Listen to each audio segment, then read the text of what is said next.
some of the misconceptions regarding freelancing?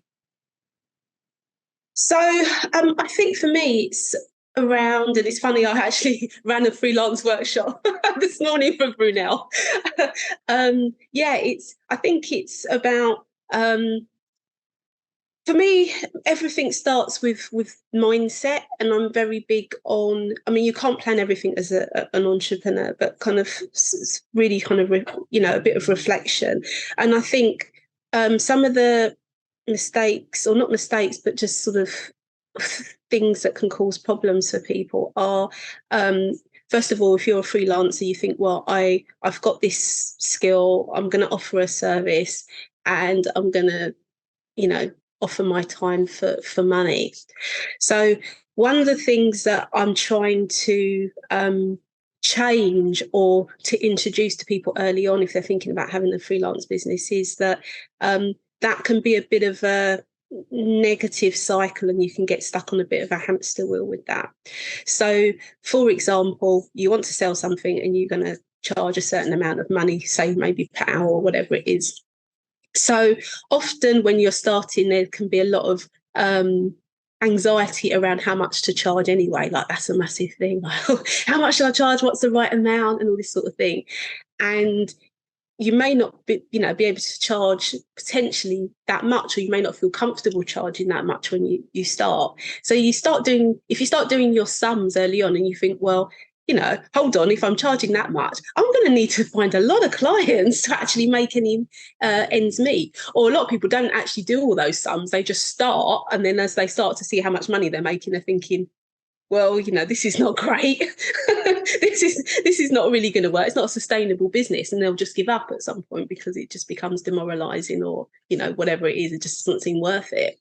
So introducing, I guess, the concept of using websites, digital tools, and starting to think about offering products and things like that, and what we call productization. So turning services into a definable, kind of packaging them up more like a product, so that you're not just exchanging time for money. You can actually think about some really smart ways to offer your services that don't involve just your time, and that make them more scalable. So rather than just working in your local area, you could work nationally, internationally, and that sort of thing. So I think there's some of the concepts. It's like, it's just going to be me. I'm just going to be a one-man band. I'm just going to offer my services for a certain hourly rate, for example, and not thinking about the digital side of things, how you can actually really make some good money, so that you can actually have a team behind you as a freelancer. Because I don't think just being you and then just working forever like that and ever and ever and ever is necessarily a good or sustainable way of kind of starting something off. I'd like for freelancers to think of themselves as a CEO or business owner from the beginning, more than, oh, I'm just doing this thing and I just make a bit of money,